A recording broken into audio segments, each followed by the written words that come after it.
নমস্কার সকলকে বন্ধুরা, আগামীকাল আইপিএল এর ৬৬ নম্বর ম্যাচটিতে মুখোমুখি হতে চলেছে সানরাইজার্স হায়দ্রাবাদ এবং গুজরাট টাইটান্স, এই দুটি টিম। এবং আজকের এই ভিডিওতে এই ৬৬ নম্বর ম্যাচটির টস প্রেডিকশন, ম্যাচ প্রেডিকশন আমি তোমাদের সকলের সাথে শেয়ার করার চেষ্টা করব। এছাড়াও এই ম্যাচটির ব্যাপারে আরো অনেক কিছু আলোচনা করব। এখানে সানরাইজার্স হায়দ্রাবাদ টিমের পয়েন্টস টেবিলসের অবস্থান কি আছে এবং তাদের পয়েন্টস টেবিলসের অবস্থান থেকে কতটা চান্স আছে প্লে অফসে কোয়ালিফাই করার, সেটা নিয়েও আলোচনা করব। অন্যদিকে গুজরাট টাইটান্স টিম কিন্তু অলরেডি এলিমিনেট হয়ে গেছে, তো এই টিমটির পয়েন্টস টেবিলস নিয়ে আর কিছু বলার নেই। বন্ধুরা, তোমাদেরকে বলবো তোমরা ভিডিওটাকে স্কিপ করো না, পুরো ভিডিওটা দেখো এবং পুরো ভিডিওটা দেখার পরে যদি ভিডিওটা ভালো লাগে তোমাদের অবশ্যই একটা লাইক করো। আর এই আইপিএল এর বাকি যতগুলো ম্যাচ আছে প্রতিটা ম্যাচের আপডেট, টস প্রেডিকশন, ম্যাচ প্রেডিকশনের ভিডিও বাংলাতে দেখতে চ্যানেলটিকে সাবস্ক্রাইব তোমরা করে নিতে পারো।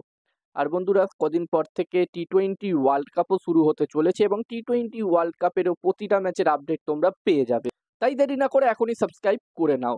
আর তোমরা যারা যারা আলাদাভাবে এই ম্যাচটির 100% winning match report, match prediction জানতে চাও, তারা অবশ্যই এই স্ক্রিনে দেওয়া হোয়াটসঅ্যাপ নাম্বারটিতে মেসেজ করতে পারো। যেখানে এই ম্যাচটি হতে চলেছে হায়দ্রাবাদের রাজীব গান্ধী ইন্টারন্যাশনাল স্টেডিয়ামে এই ম্যাচটি হতে চলেছে। আর এখানকার পিচ নিয়ে যদি আমি সবার প্রথমে কথা বলি, তো বন্ধুরা এখানকার পিচ কিন্তু এই বছরের আইপিএলে একদমই সাপাট পিচ রাখা হয়েছে। ব্যাটিং এর জন্য দারুণ পিচ আছে এই বছরে এই হায়দ্রাবাদে।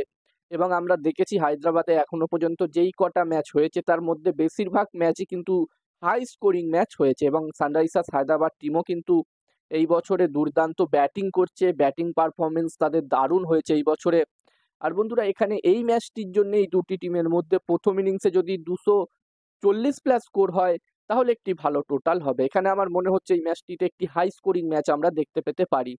যেখানে বন্ধুরা গুজরাট টাইটান্স টিমের আগের ম্যাচটি, শেষ ম্যাচটি বৃষ্টির কারণে ড্র হয়ে গেছিল কেকেআর এর বিরুদ্ধে। যদিও কেকেআর টিমের বিরুদ্ধে ম্যাচটি বৃষ্টির কারণে ড্র হবার আগে তারা সিএসকে এর বিরুদ্ধে ম্যাচটি খেলেছিল এবং সেই ম্যাচটিতে তারা দারুণ একটি জয় পেয়েছিল। আমরা দেখেছিলাম সাই সুদর্শন এবং শুভমান গিল দুজনের ব্যাট থেকেই দারুণ সেঞ্চুরি এসেছিল। তো এখানে Gujarat Titans team already eliminate হয়ে গেছে প্লে অফস থেকে, তারা আর প্লে অফসে কোয়ালিফাই করতে পারবে না। তবে এখানে শেষ ম্যাচটি তারা অবশ্যই জিতে শেষ করতে চাইবে এই বছরের আইপিএল। এবার দেখার বিষয় থাকবে তারা এই ম্যাচটিতে কিরকম পারফরমেন্স করে।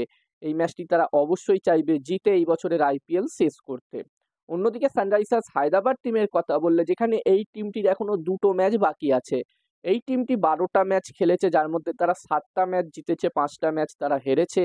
এবং এই মুহূর্তে সানরাইজার্স হায়দ্রাবাদ টিম পয়েন্টস টেবিলসের 3 নম্বর পজিশনে আছে। তো এখান থেকে সানরাইজার্স হায়দ্রাবাদ টিমও কিন্তু অবশ্যই চাইবে তাদের যে আর বাকি দুটো ম্যাচ আছে সেই দুটো ম্যাচের মধ্যেখানে একটি ম্যাচ জিতে, একটি ম্যাচ অবশ্যই জিতে, বিশেষ করে এই ম্যাচটি জিতে প্লে অফসে নিজেদের জায়গা পাকা করতে। যদিও এখানে সানরাইজার্স হায়দ্রাবাদ টিম চাইবে বাকি দুটো ম্যাচই জিততে। বাকি দুটো ম্যাচই যদি তারা জিততে পারে তাহলে কিন্তু তারা পয়েন্টস টেবিলসে 2 নম্বর পজিশনে যেতে পারবে। তো এখানে সানরাইজার্স হায়দ্রাবাদ টিম অবশ্যই চাইবে বাকি দুটো ম্যাচই জিতে পয়েন্টস টেবিলসে 2 নম্বরে যেতে। এবার দেখার বিষয় থাকবে কি হয়। আর বন্ধুরা, যেখানে এই দুটি টিমের মধ্যে অলরেডি এই বছরের আইপিএলে একটি ম্যাচ হয়ে গেছে, যেখানে 12 নম্বর ম্যাচটিতে আহমেদাবাদে এই দুটি টিম মুখোমুখি হয়েছিল এবং ওই ম্যাচটি সানরাইজার্স হায়দ্রাবাদ টিম 162 রান করেছিল প্রথমে ব্যাটিং করে এবং এই রানটি গুজরাট টাইটান্স টিম খুবই সহজে চেস করে দিয়েছিল বলা যেতে পারে এবং ম্যাচটি তারা 7 উইকেটে জয়লাভ করেছিল। এবার দেখার বিষয় থাকবে এই ম্যাচটিতে কি হয়। এখানে আমরা আশা করব এই ম্যাচটিতে এই দুটি টিমের মধ্যে একটি আমরা ভালো ম্যাচ দেখতে পাবো, হাড্ডাহাড্ডি লড়াই দেখতে পাবো এবং একটি হাই স্কোরিং ম্যাচও দেখতে পাবো। আর এই ম্যাচটিতে আমি যদি আমার প্রেডিকশন তোমাদের সকলের সাথে শেয়ার করি, তো এখানে আমার মনে হচ্ছে বন্ধুরা এই ম্যাচটিতে, বন্ধুরা ম্যাচটির প্রেডিকশন বলার আগে আমি তোমাদেরকে বলতে চাই তোমরা যারা যারা আলাদাভাবে এই ম্যাচটির 100% winning match report, match prediction জানতে চাও, তারা অবশ্যই এই স্ক্রিনে দেওয়া হোয়াটসঅ্যাপ নাম্বারটিতে মেসেজ করতে পারো। এখানে এই ম্যাচটির 100% winning match report, match prediction তোমরা পেয়ে যাবে। এবং এই কাজগুলোর প্রমাণ দেখতে চাইলে হাসান ক্রিকেট প্রেডিকশন টেলিগ্রাম চ্যানেলেও তোমরা জয়েন হতে পারো। ডেসক্রিপশনে টেলিগ্রাম চ্যানেলের লিঙ্ক আমি শেয়ার করে দিয়েছি। এবং হাসান ক্রিকেট প্রেডিকশন একটি ইউটিউব চ্যানেলও আছে, তোমরা চাইলে ইউটিউব চ্যানেলটিতেও ভিজিট করতে পারো, ডেসক্রিপশনের লিঙ্ক আমি দিয়ে দিয়েছি। আর এখানে আমার মনে হচ্ছে বন্ধুরা এই 66 নম্বর ম্যাচটিতে এখানে টস জিততে পারে সানরাইজার্স হায়দ্রাবাদ টিম এবং এই ম্যাচটিতেও আমার মনে হচ্ছে সানরাইজার্স হায়দ্রাবাদ টিমই জিতবে। আমি এই ম্যাচটিতে সানরাইজার্স হায়দ্রাবাদ টিমকেই এগিয়ে রাখবো। এবার দেখার বিষয় থাকবে কি হয়। তো এই ভিডিওতে এই পর্যন্ত। এই ভিডিওটা ভালো লাগলে অবশ্যই লাইক করো।